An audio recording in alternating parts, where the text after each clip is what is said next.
Dan's supposed to be here at 9. It's 9:03. Say hi to the camera, Dan.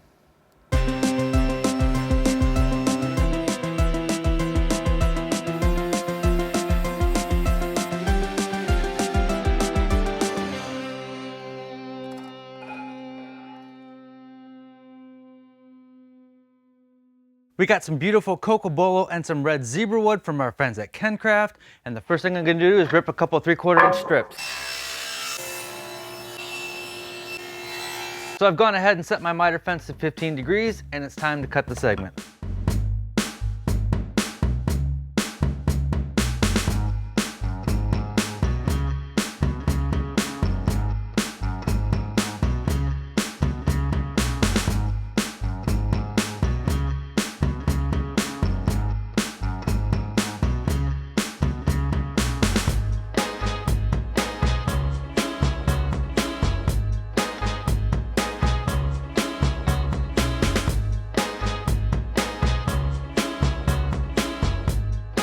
Time to glue these guys up. Before cutting the segments, I drew a line on the piece so when we glue them up, every other one gets flipped upside down, and that will eliminate any kind of angle error that I have in my blade. I am just going to use hose clamps and rubber bands. This is an end grain to end grain joint, and that's not very strong, and that doesn't matter because they're going to be layered and stacked in a brick pattern. There's a diagram behind it.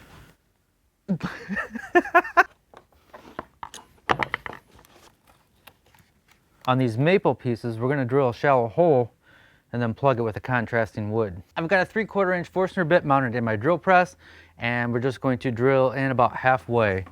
I'm using a clamp so I don't have to get my hand so close to the bit. So now I'm going to take this 3/4 inch plug cutter and cut some plugs in a contrasting piece of wood. Now we're going to free them up by resawing this board.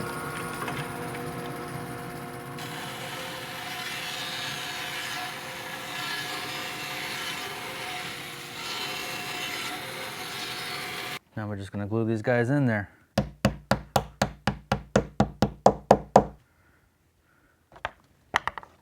We need to sand these faces flush.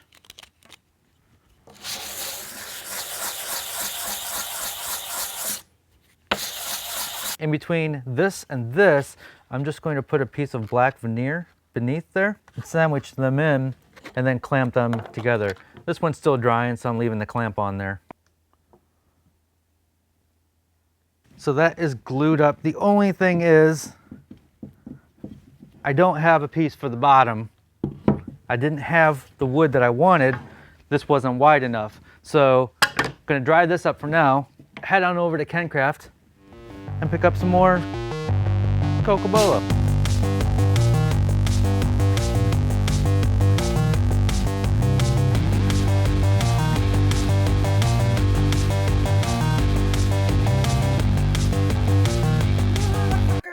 It's 1:30, Dave. All right, I got you. I did pick up a piece of wood from KenCraft. We're gonna glue that on the bottom of this guy. This one is not gonna be segmented. It's just gonna be a solid piece. So we'll just draw a circle on there. Somebody stole all my pencils. Probably Eric. You know how when you leave a job and you just take all the office supplies with you? No?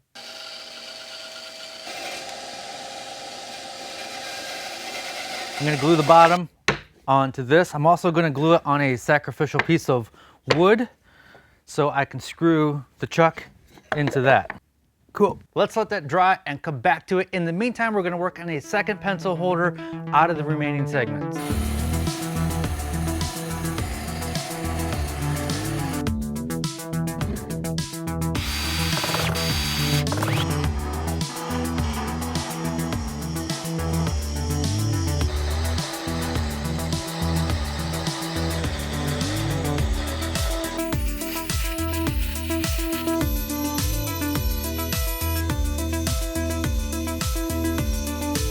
I was using my Dremel to give it some texture there below the lines.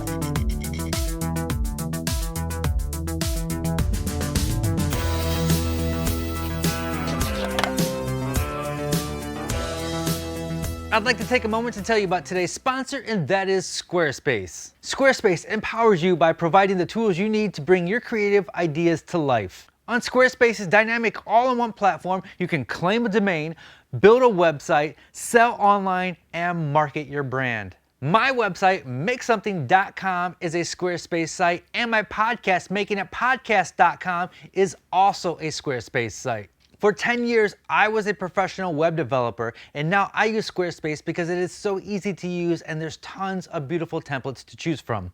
Many of you are also using Squarespace, and a few weeks ago, I asked you to send me your Squarespace links, and that is what you're seeing on the screen now. If you want me to feature your work next month, post a link to your Squarespace site down in the comments, and I may just feature you. Head on over to squarespace.com for a free trial, and when you're ready to launch, go to squarespace.com/makesomething to get 10% off your first purchase of a website or domain. Thank you, Squarespace. All right, now back to the first pencil holder. I'm just gonna take the top layer off and get that all flushed up so we can go and drill more holes and do some more plugging.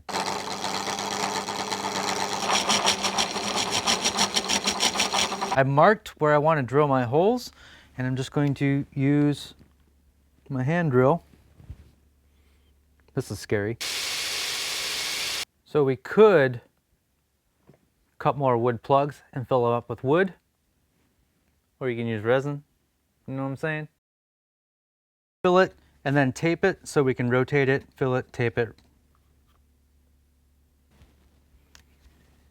So now I'm going to take a Forstner bit mounted in a drill chuck. I'm going to mount that in my lathe, and that's going to do all the work here. You want to go real slow for this, and we'll just turn this.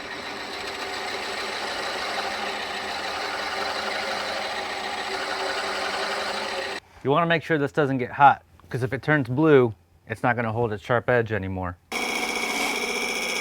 This is where everything started to go wrong. You remember those first plugs that we put in there? Well, I didn't drill them deep enough, and 3 of them chipped out. And it was kind of a hard fix because we then drilled over top of that to make the epoxy plugs. And I didn't know what to do, so I decided to finish the box and try to figure out how to cover it up later. So I carved a lip, and then I made a lid to fit over that lip, and the lid has these holes drilled in it to hold individual pencils with a big hole in the middle. So the solution that we came up with was to melt crayons over the side to cover up where those 3 chipped out plugs were. So before doing so, I finished the box with some simple finish, and so all along the top, I thought I would take a heat gun and melt the crayons and have little drips, but where those 3 chipped out plugs were, I would have big globs of colorful crayon right there. And as soon as I took the heat gun to it, I knew instantly this wasn't going to work. It was just going to get all over the place, and I wasn't going to be able to control the drips.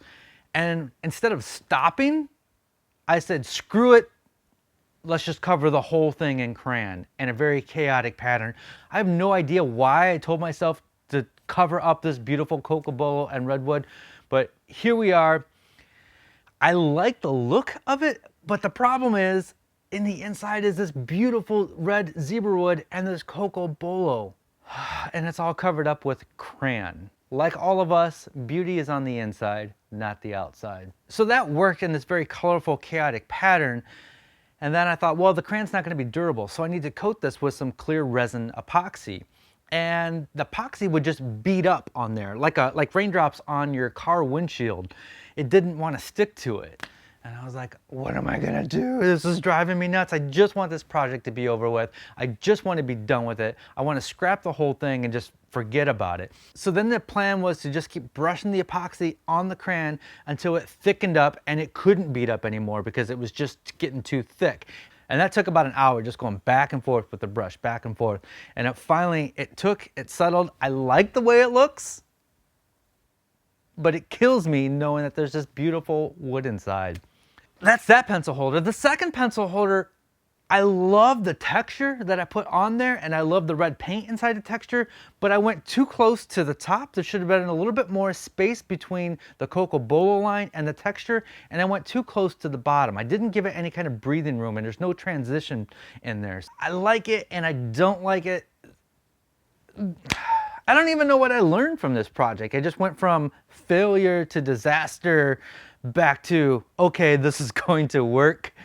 Plow through and see what happens. Maybe sometimes it's best to give up and start over. I don't know. Anyway, it's over with. It's done. We'll see you guys next week with a brand new project. As always, be safe, have fun, stay passionate, and make something. Even if it fails.